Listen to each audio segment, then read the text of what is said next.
कांतारा एक भारतीय फिल्म है। अगर हमारे चैनल आप सभी को पसंद आता है, वीडियो को लाइक करें, शेयर करें, सब्सक्राइब करें। चले सुनते हैं कांतारा फिल्म के बारे में। कांतारा अनुवाद रहस्यमय जंगल एक 2022 भारतीय कन्नड़ भाषा की एक्शन थ्रिलर फिल्म है। ऋषभ शेट्टी द्वारा लिखित और निर्देशित और विजय किरागदूर द्वारा निर्मित होम्बले फिल्म्स के तहत फिल्म में शेट्टी को एक कंबाला चैंपियन के रूप में दिखाया गया है, जो एक ईमानदार DRFO अधिकारी मुरली के साथ लॉगहेड्स में आता है। अच्युत कुमार और सप्तमी गौड़ा सहायक भूमिकाओं में हैं। तटीय कर्नाटक के केराडी में सेट और फिल्माया गया। मुख्य फोटोग्राफी अगस्त 2021 में शुरू हुई। सिनेमेटोग्राफी को अरविंद S. कश्यप ने संभाला था, जिसमें B. रजनीश लोकनाथ ने फिल्म के लिए संगीत दिया था और एक्शन दृश्यों को 2 बार के राष्ट्रीय पुरस्कार विजेता एक्शन निर्देशक विक्रम मोरे ने कोरियोग्राफ किया था। उत्पादन डिजाइन को नवोदित धरनी गंगेपुत्र द्वारा नियंत्रित किया गया था। कांतारा 30 सितंबर 2022 को रिलीज हुई थी और इसे समीक्षकों और दर्शकों दोनों से समान रूप से समीक्षकों की प्रशंसा मिली थी। कलाकारों के प्रदर्शन, विशेषकर शेट्टी और किशोर, निर्देशन, पटकथा, प्रोडक्शन डिजाइन, सिनेमेटोग्राफी, भूत कोला का उचित प्रदर्शन, एक्शन सीक्वेंस, संपादन, साउंड ट्रैक और संगीत स्कोर को उच्च प्रशंसा मिली।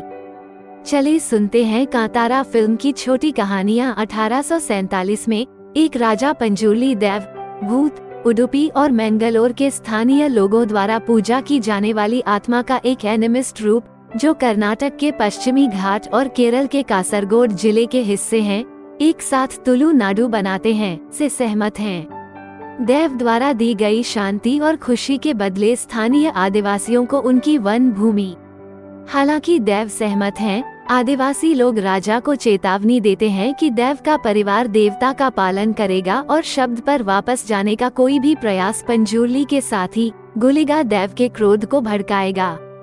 1970 में भूत कोला के दौरान राजा का उत्तराधिकारी लालच और मांगों से भस्म हो जाता है। त्योहार है कि जनजाति के लोग भूमि वापस दे देते हैं और उन्हें चेतावनी देते हैं कि वो अदालत में जाएगा। हालांकि उत्तराधिकारी की कुछ महीने बाद एक रहस्यमय मौत हो जाती है, जैसा कि पंजुर्ली ने अदालत की सीढ़ियों पर भविष्यवाणी की थी। 1990 में मुरलीधर एक वन अधिकारी हैं, जिन्हें भूमि को वन आरक्षित में परिवर्तित करने का काम सौंपा गया है। उन्हें कादुबेटू के एक कंबाला एथलीट शिव द्वारा चुनौती दी जाती है।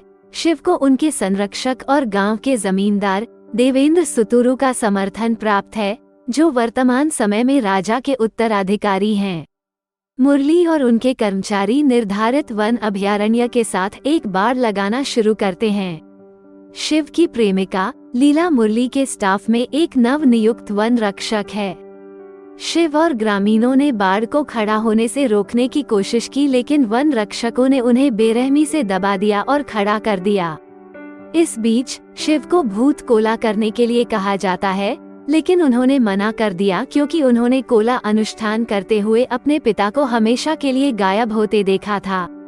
उसके बाद देवेंद्र मुरली शिव और उसके दोस्तों को गिरफ्तार करने का फैसला करता है और देवेंद्र के गुर्गे सुधाकर के साथ उनके ठिकाने पर जाता है। हालांकि शिव और उनके दोस्त छिप जाते हैं। बाद में उन्हें पकड़ लिया जाता है और कैद कर लिया जाता है। जब शिव के चचेरे भाई गुरुवाल ने देवेंद्र से शिव को रिहा करने का अनुरोध किया, तो बाद वाले ने उन्हें ग्रामीणों को यह विश्वास दिलाने के लिए कहा कि देव चाहते हैं कि वे अपनी जमीन देवेंद्र को बेच दें। गुरुवाल मना कर देता है, जिसके कारण देवेंद्र उसे मार देता है। यह पता चला है कि देवेंद्र अपने पिता की हत्या के लिए देव और ग्रामीणों के खिलाफ प्रतिशोध लेना चाहता था, और वो यह भी चाहता है कि गांव वाले उसे अपनी जमीन सौंप दें। देवेंद्र को पता चलता है कि मुरली ने उसके खिलाफ गांव वालों से जमीन हासिल करने के अवैध तरीकों के लिए कार्रवाई करने का फैसला किया है, जिसके कारण देवेंद्र मुरली को मारने का फैसला करता है।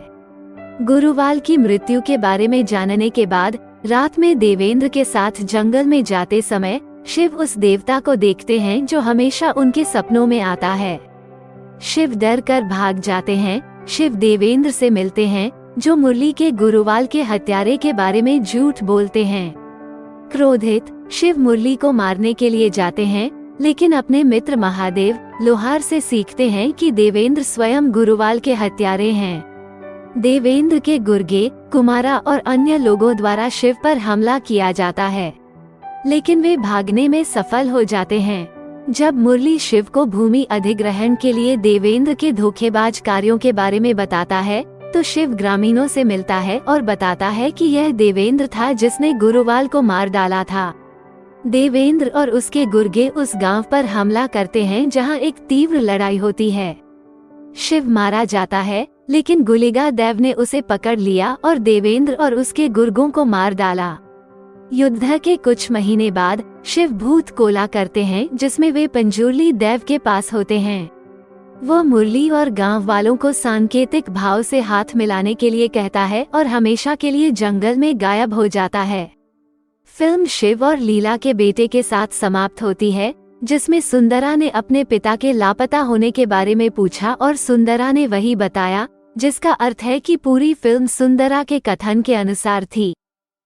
कांतारा फिल्म के कलाकार जो कि है कदुबेटू शिव और शिव के पिता के रूप में ऋषभ शेट्टी, सप्तमी गौड़ा लीला के रूप में किशोर मुरलीधर के रूप में एक उप रेंज 1 अधिकारी DRFO अधिकारी अच्युत कुमार, देवेंद्र सुतूर के रूप में प्रमोद शेट्टी, सुधाकर के रूप में बुल्ला के रूप में शनि, गुरु रामपा के रूप में प्रकाश, थुमिनाद मानसी, सुधीर कमला के रूप में शिव की मां वकील के रूप में नवीन D पाडल, स्वराज शेट्टी गुरुवाल के रूप में शिव के चचेरे भाई, सुंदरा के रूप में दीपक राय पनाजे, प्रदीप शेट्टी मोहना के रूप में रक्षित रामचंद्र शेट्टी, देवेंद्र के गुर्गे के रूप में पुष्पराज, बोलारा के रूप में गानल अब्बू, रघु पांडेश्वर रघु के रूप में वन अधिकारी मायम, रामदास नारू के रूप में गुरुवाल के पिता के रूप में बसुमा, कोडागू लच्छू के रूप में रंजन साजू, राजीव शेट्टी के रूप में राजीव भंडारी, देवेंद्र के विशेष रूप से विकलांग बेटे के रूप में आतिश शेट्टी, मूल निवासी के रूप में राधा कृष्ण कुंबले। कांतारा फिल्म के निर्माता जो कि है निर्देशक ऋषभ शेट्टी ने फिल्म के विषय के रूप में प्रकृति और मानव के बीच संघर्ष का हवाला दिया, विशेष रूप से यह जोड़ते हुए कि 1990 के दशक में उनके गृहनगर केराडी, कर्नाटक में वन अधिकारियों और निवासियों के बीच संघर्ष प्रेरणा के स्रोत के रूप में फिल्म। उन्होंने आगे कहा, यह हमारी भूमि से, हमारी जड़ों से कहानियों की एक फिल्म है जो पीढ़ियों के माध्यम से सुनी जाती है, अप्रयुक्त और हमारी संस्कृति से गहराई से जुड़ी हुई है। शेट्टी ने 2021 में कोविड-19 लॉकडाउन के दौरान कहानी की कल्पना की। फिल्म के शीर्षक के बारे में विस्तार से बताते हुए उन्होंने कहा, कांतारा एक रहस्यमयी जंगल है और यह एक ऐसी कहानी है जो पूरे इलाके में घटित होती है। ... फिल्म के शीर्षक में एक टैगलाइन है जिसे इसे धता काठे या एक किंवदंती कहा जाता है। मैं फिल्म को सीधा या सीधा शीर्षक नहीं देना चाहता था। शब्द का प्रयोग प्रायः नहीं होता, जबकि इसका मूल संस्कृत है। इसका उपयोग कन्नड़ में भी किया जाता है।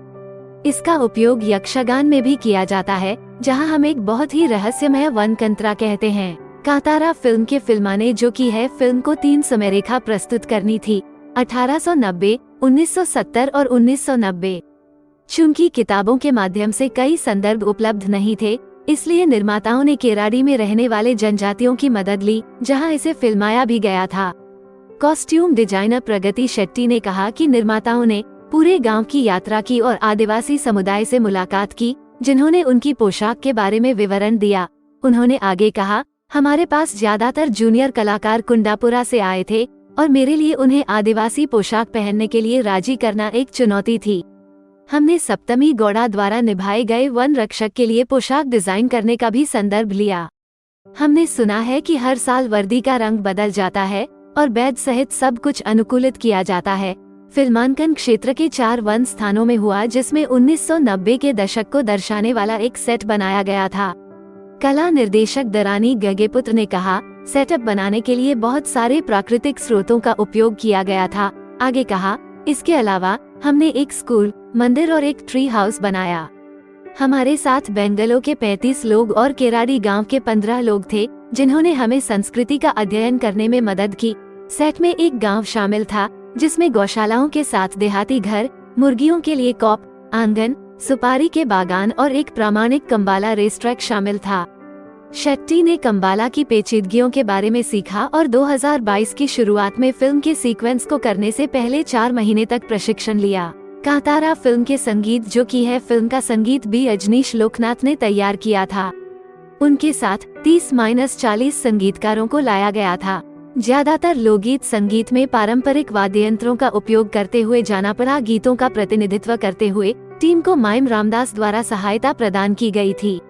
आमतौर पर फसल कटाई के दौरान आम लोगों द्वारा गाए जाने वाले गीतों और क्षेत्र के आदिवासियों के बीच लोकप्रिय गीतों को एल्बम और बैकग्राउंड स्कोर के एक हिस्से के रूप में इस्तेमाल किया जाता था।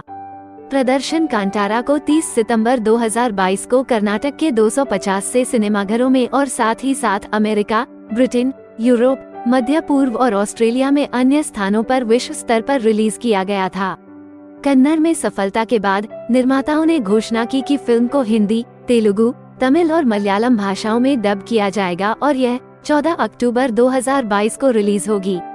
कांतारा फिल्म की कमाई जो की है बॉक्स ऑफिस पहले दिन का शुद्ध संग्रह लगभग 6 करोड़ के सकल के साथ 3.5 करोड़ से 4.25 करोड़ होने का अनुमान लगाया गया था। पहले सप्ताहांत का सकल संग्रह 22.3 था, जिसमें लगभग 19 करोड़ का शुद्ध संग्रह था। फिल्म ने 5 दिनों में लगभग 24.8 करोड़ से 25.2 करोड़ की कमाई करने का अनुमान लगाया था। फिल्म ने छठे दिन 8.7 करोड़ का कलेक्शन किया। अनुमानित पहले सप्ताह की सकल कमाई लगभग 38 करोड़ से 45.5 करोड़ से 50 करोड़ होने की सूचना दी गई थी। इसकी रिलीज के पहले सप्ताह में कर्नाटक भर में दर्शकों की संख्या 19 लाख से अधिक होने का अनुमान लगाया गया था। इस फिल्म की वजह से कर्नाटक सरकार ने 60 साल से ऊपर के भूत कोला कलाकारों को मासिक भत्ता देने की घोषणा की है।